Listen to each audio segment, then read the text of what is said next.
Hey everyone, Lewis aka Spider-Man 1991 with a requested video from A Meyer 93 who wanted me to do a review of the animated movie Justice League Flashpoint Paradox, and I decided to wait until the Flash season 3 premiere was closer, until I released this video, because this season of the Flash will be all about Flashpoint, because season 2 ended with the same catalyst that's kicked off that started the Flashpoint Paradox, the Flashpoint story arc in the comics, and this is the animated adaptation of that.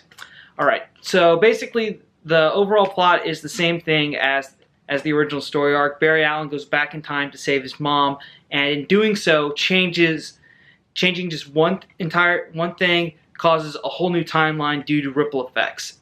And and it basically leads to a bunch of different things in the DC universe, such as Bruce Wayne dying in Crime Alley instead of his parents. Aquaman and Wonder Woman are leading the Amazons and Atlanteans in a world war against each other and almost destroying the planet. Superman's rocket doesn't land in Kansas, it lands in Metropolis, and he's captured by the government when he's an infant. And Abin Sur never crashes on Earth, and Hal Jordan never becomes a Green Lantern. Things like that. And so Barry wakes up in this new time.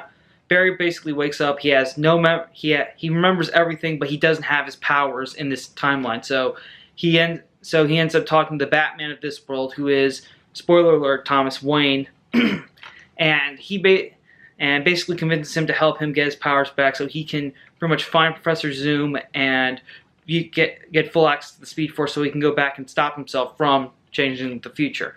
Of course, though, Barry does succeed, and at the end of he does succeed in getting rid of Zoom and going back in time and stopping himself from changing history, but doing so does create an alternate version of it, similar to the New 52, which is actually how we got the New 52 in the comics, was Barry going back and changing everything.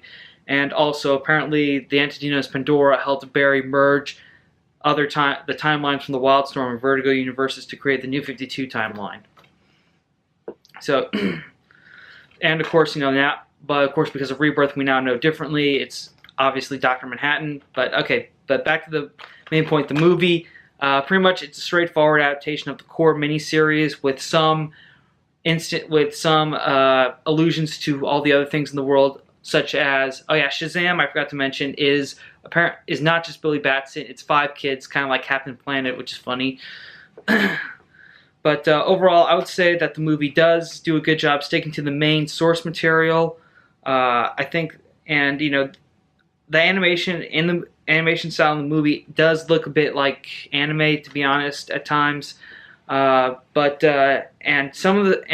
there are some weird scenes, like I remember this one scene where Batman, Cyborg, and Flash get Superman out of his prison, and when they're attacked by the military and Flash is running on water, there's just like a really not too good CGI job there. CGI animation of the Flash running on water. Trust me, you'll know it looks really weird when you see it on the movie. But that's honestly like the only complaint. That's really the only complaint I have about this plot-wise. The only other thing that I think that we could have gotten more with this, and this could have been just a DVD or really a Blu-ray feature. A while before, when DC did start to make animated movies regularly, they also included these little 15-minute shorts featuring other characters such as the Spectre, Green Arrow, and Jonah Hex. And I honestly wish they could have done that for Flashpoint, because one of the fun things about that event was DC printed a lot of short miniseries to sort of expand on the world of Flashpoint. There was one featuring Thomas Wayne Batman. There was one featuring Hal Jordan. One with Abin Sur. What else? There was a one-shot featuring the Green Arrow of this universe, and also ones featuring Aquaman, Wonder Woman. They could have done a couple. I'm not saying they could have done all of it, but like maybe just a couple. Like the Thomas Wayne Batman, that was my favorite tie-in, and I think probably one of my favorite Batman Elseworlds that I think should have gotten at least an animated short treatment that I think everyone would have enjoyed, and and maybe a more detailed version about what exactly happened to Superman when he was captured and how the government treated him differently and stuff. That would have been, but that's honestly just an extra little bonus feature that I think we could have gotten, but I can understand why they didn't want to do it. too much time, too much money, you know. But I digress about that. But okay, but back to the main topic at hand. Do I think Flashpoint Paradox is a good movie? Yeah, I do. I think if you are getting ready for this next season of The Flash, with Flashpoint, you're still having, and at this point, I would say if you don't have time to read the actual comic book, then you can just watch the movie. And to be honest, you can either get the DVD or Blu-ray, or just watch it on Netflix. So my honest opinion, I would say it's a good movie, and if you are curious about Flashpoint but you don't want to read the comic, then check it out. Otherwise, I would recommend the comic because there is a lot of cool tie. There are a lot of cool tie-in events, tie-in miniseries that go along with the comic that I think people will find more interesting. That's it for me. Thank you again for watching this video.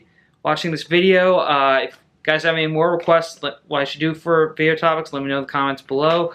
I'm Spider-Man 1991 saying see you later.